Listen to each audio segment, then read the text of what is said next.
Even if both Portugal and Spain were part of a union at some point, and even if Spain invaded Portugal during the Napoleonic period, the Portuguese lands weren't practically conquered and annexed into the Spanish kingdom. The single mainland neighbor of Portugal is Spain, a much larger country. Some centuries ago, Spain was one of the biggest powers of the world, expanding itself in the New World and in Asia, having large overseas colonies guarded by its incredible armies and navies. Considering their former power, and having a smaller neighbor cornered at the Atlantic coast, we may ask, why wasn't Portugal conquered by Spain? We have to go through some history to answer that. The Iberian Peninsula was known as Hispania, a name given by the Romans.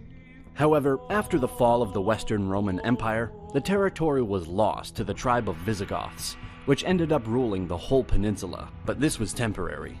Their new home will be conquered in the next period by a new force emerging far away. Starting as a religious movement in the hot desert of Arabia, Islam spread rapidly, mainly due to the early military successes against Eastern Romans and Persians.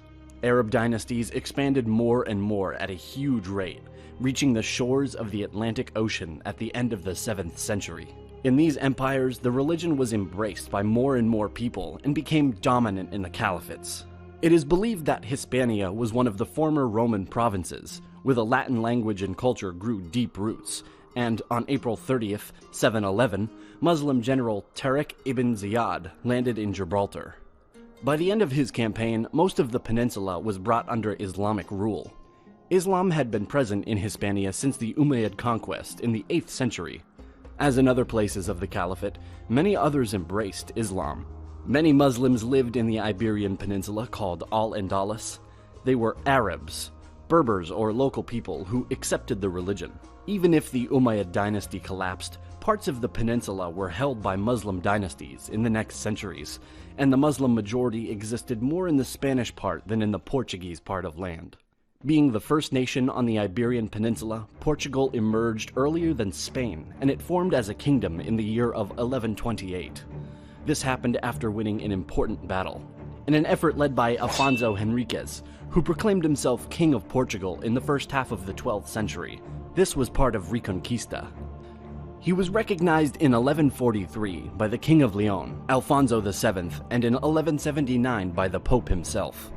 What we know as Spain started with the union of the crowns of Castile and Aragon in 1479, although it was not until 1516 when they had a single unified king. But here is something interesting.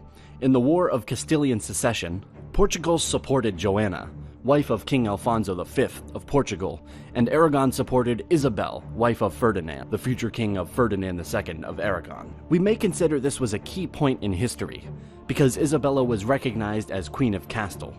If Joanna had won, Portugal and Castile would have been joined together, and Aragon could have remained as an independent kingdom.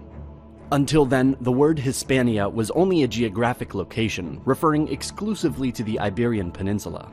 The Constitution of 1876 adopts for the first time the name Spain. Portugal, Castile, and Aragon were allies in the Reconquista, in which they reconquered land from the Muslim Moors, expanding south of the Iberian Peninsula.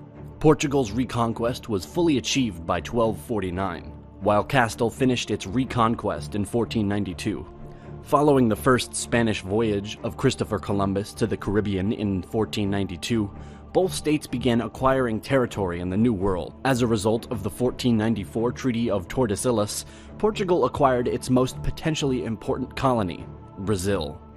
In 1578, King Sebastian of Portugal died in the Battle of Alsacer-Quibir against the Moroccans and the Turks. Having no heirs, the king was succeeded by his great-uncle Henry of Portugal, who reigned until his death.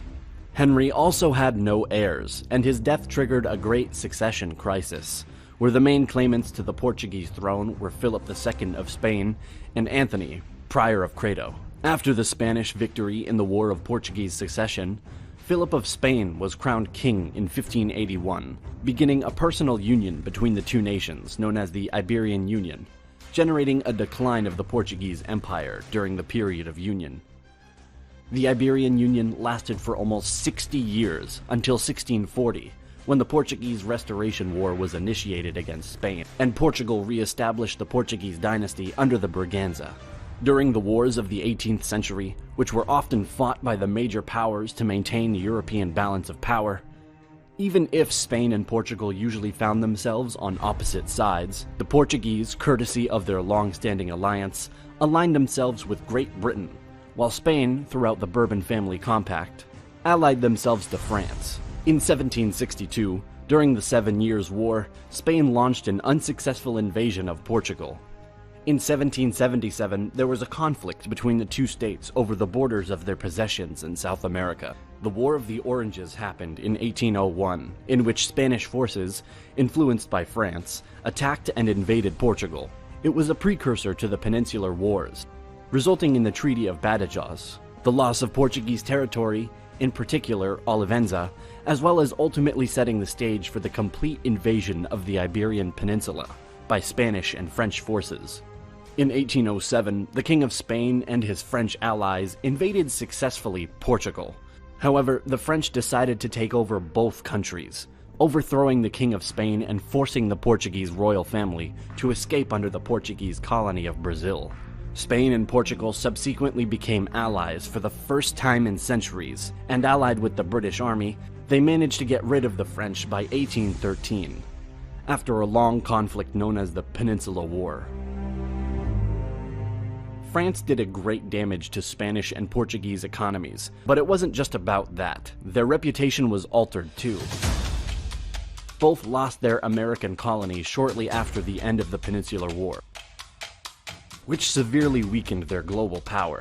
Following their European struggle in which kings were overthrown, their own colonial empires in the New World collapsed. Colonies took profit from the internal problems, and through some independence wars, much of the New World was lost in the next decades. After the fall of Napoleon, both countries came close to war a number of times during the early 19th century. Portugal and Spain had been rival sea powers as early as the 14th century. Portugal initially was in a position to explore the area facing the Atlantic. In successfully doing so, it discovered that Africa had been the Arab world's major source of gold, brought by camel caravans across the Sahara. But even if Spain and Portugal were rivals, their focus wasn't on their European lands. During the Age of Discovery, most wealth came from abroad. Both Spain and Portugal were more concerned with surveying in their new lands. Trading was a good source of money. New goods that came from Asia or Americas floated the European markets. Also, the huge intake of American gold was important for the Spanish economy. To create these trade deals, Spain had to defend their overseas possession. Starting with the 19th century, few plans were created about a possible union between Portugal and Spain. Some tried to spread the idea of Iberism in Portugal, to create 7 confederated republics, 5 in Spain and Lusitania Ulterior, and Lusitania Citerior in Portugal.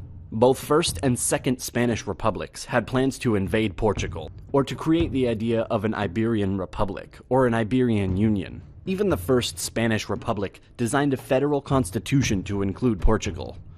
The Second Spanish Republic designed the plan to invade Portugal during the Spanish Civil War. This failed as well. Portugal is mostly a hilly and not a very attractive country to conquer centuries ago, even if there were some little attempts. Of course, there were many important points that could have changed the history of these two countries. Taking into account the historical context in which both countries were created, and how events played out throughout the many centuries of their existence, the reasons for the fact that Portugal wasn't conquered by Spain are many.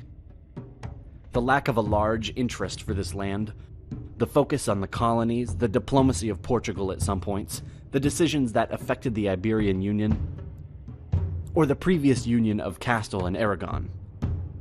The Spanish internal problems as well as other external factors created this situation. If you want to see more videos, be sure to subscribe to our channel and press the bell button in order to be notified when a new video is uploaded. We would like to give special thanks to our generous supporters on Patreon who make it possible to create these videos. Thanks for watching and see you next time.